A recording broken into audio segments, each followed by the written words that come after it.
ఈ ప్రభుత్వం దూరదృష్టి, దక్షత, దార్శనికత ఉంటే గత ప్రభుత్వం ధ్వంసం, విధ్వంసం, విచ్ఛిన్నంతో కూడిన ప్రభుత్వం.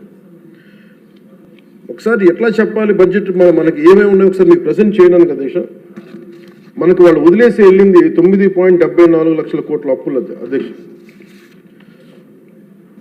ఈ కూటమి ప్రభుత్వం 20 నెలలు పాలన సాధించింది ఏంటని చెప్పడానికి ఉదాహరణకి అంటే ఎలా ఉన్నారంటే వీళ్ళు 2014-19 మధ్య చేసుకున్న విద్యుత్ కొనుగోలు ఒప్పందాలను గత ప్రభుత్వం ఇష్టానుసారం రద్దు చేయడం ద్వారా విద్యుత్ సరఫరాలో లోటుపాట్లు వచ్చాయి. దీనికోసం విద్యుత్ కొనుగోలు పేరిట అధిక ధర చెల్లించే బాధ్యత లేని వ్యక్తులకి చేసిన కొనుగోలు కారణంగా డిస్కమ్స్కి 12,250 కోట్ల నష్టం వాటిల్లింది. ఈ 5 ఏళ్ల అసమర్థ విధానాల కారణంగా విద్యుత్ పంపిణీ సంస్థలు దాదాపు 1.29 లక్షల కోట్ల మేర నష్టపోయాయి.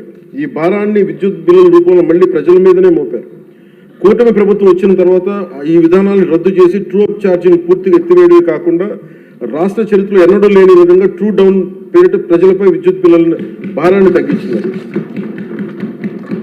అలాగే వాళ్ళు చేసిన అప్పుల వల్ల, వాళ్ళ నిర్లక్ష్య అసమర్థ పాలన వల్ల, ఆర్థిక విధ్వంసం వల్ల రాష్ట్ర అభివృద్ధి 30 ఏళ్ళు వెనక్కి నెట్టవేయబడి ఇవేదో రుజువుల్లో చేయకుండా విమర్శ కాదు అధ్యక్ష. ఇది మనం శ్వేతపత్రంలో ఉన్న వివరాల ప్రకారం, మన జూలై 24 శ్వేతపత్రం ఉన్న వివరాల ప్రకారం వెళ్లిపోయిన పాలకులు దాదాపు 9,74,000 కోట్ల అప్పులు మన మీద వేసిపోయారు. అందులో వివిధ శాఖల పరిధిలో పనులు చేయించుకుని కాంట్రాక్టర్స్కి, వెండర్స్కి వాళ్ళు చెల్లించకుండా వదిలివెళ్ళిన అప్పులే 1,30,000 కోట్ల రూపాయలు ఉన్నాయి. అందులో కూటమి ప్రభుత్వం ఏర్పడిన తర్వాత 25,000 కోట్ల రూపాయలు ముఖ్యమంత్రి గారి నాయకత్వంలో అప్పులు తిరిగి చెల్లించగలిగాం అధ్యక్షుడు. నీటిపారుదల, రోడ్లు, భవనాలు, పరిశ్రమల శాఖల వారీగా ప్రాజెక్టుల కోసం మరో 37,000 కోట్లు విడుదల చేయడం జరిగింది. కూటమి ప్రభుత్వం ఏర్పడిన తర్వాత వాళ్ళు మిగిల్చిన అప్పులను క్లియర్ చేస్తూ అదనంగా సెంట్రల్లీ స్పాన్సర్డ్ స్కీమ్స్కి 25-26 ఆర్థిక సంవత్సరంలో 18,700 కోట్లని విడుదల చేయడం జరిగింది.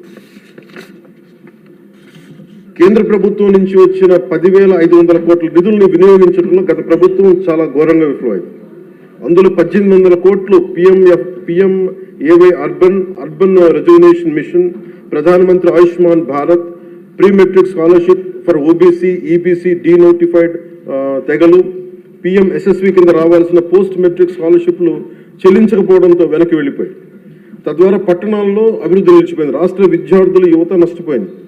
సెంట్రల్లీ స్పాన్సర్డ్ స్కీమ్స్కి రాష్ట్ర మ్యాచింగ్ గత ప్రభుత్వం ఇవ్వకపోవడం వల్ల 8,700 కోట్ల రూపాయలు నిరుపయోగం అయిపోయాయి. తద్వారా కేంద్ర ప్రాయోజిత పథకాల అమలు ఆగిపోయింది.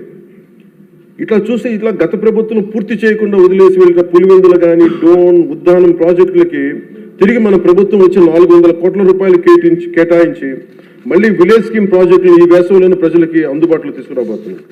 మరో 7,910 కోట్ల రూపాయలతో 5 జిల్లాల పరిధిలో మెగా వాటర్ గ్రిడ్ ప్రాజెక్ట్స్ని ప్రారంభించాం. 2027 చివరి నాటికి మొత్తం ప్రాజెక్టులు పూర్తి చేయబోతున్నాం అధ్యక్ష. కూటమి ప్రభుత్వంలో అధికారంలోకి వచ్చిన తర్వాత జల్ జీవన్ మిషన్కి చాలా బలమైన పునరుత్తేజం తెచ్చాం. అలాగే విద్యాశాఖలో కూడా సహచర మంత్రి వైద్యుడు సోదరుడు నారా లోకేష్ గారి నాయకత్వంలో కూడా చాలా రెవల్యూషన్ చేంజ్ చేసి వచ్చినాయి. తల్లికి వందనం, మెగా పేరెంట్స్ టీచర్ మీటింగ్ వంటి ఈ వినూత్న కార్యక్రమాలను అమలు చేయడం, మెగా DSC ద్వారా 16,000 మందికి ఉపాధ్యాయ నియామకాలు చేపట్టడం, ఇవన్నీ వారికి మనస్ఫూర్తిగా అభినందనలు తెలియజేస్తాను. మీ దృష్టికి ముఖ్యంగా జల్ జీవన్ మిషన్ ప్రజలకి తీసుకురావడానికి సభకు కూడా దేశంలో ఉన్న ప్రతి మనిషికి శుద్ధమైన, స్వచ్ఛమైన తాగునీరు అందించాలని గౌరవ ప్రధానమంత్రి శ్రీ నరేంద్ర మోదీ గారి సంకల్పం తీసుకొచ్చిన ఆయన ద్వారా వచ్చిన జల్ జీవన్ మిషన్ సైతం గత పాలకులు నిర్వీర్యం చేశారు. ఒకసారి రివ్యూస్ చేస్తామంటే 2019-24 మధ్య ఈ పథకం కింద కేంద్ర ప్రభుత్వం 27,000 కోట్లు కేటాయిస్తే కేవలం వాళ్ళు 4,000 కోట్లు మాత్రమే ఖర్చు చేశారు. అందులో కేంద్రం ఇచ్చిన గ్రాంట్ దాదాపు 2,000 కోట్ల రూపాయలు ఉంది. మనం అధికారంలో ఎన్డీఏ ప్రభుత్వం ముఖ్యమంత్రి గారి ఆధ్వర్యంలో అధికారం వచ్చిన తర్వాత గత ప్రభుత్వంలో ఇందాక చెప్పినట్టుగా పులివెందుల, డోన్, ఉద్దానం తాగునీటి ప్రాజెక్టులని ఈ వేసవిలోపే పూర్తి చేయబోతున్నాం.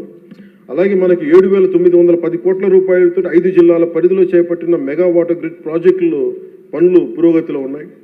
అలాగే 9,500 కోట్ల రూపాయలతో ఇంకొక 7 మల్టీ విలేజ్ స్కీమ్స్ని ప్రణాళికలో రూపొందిస్తున్నాం అధ్యక్ష.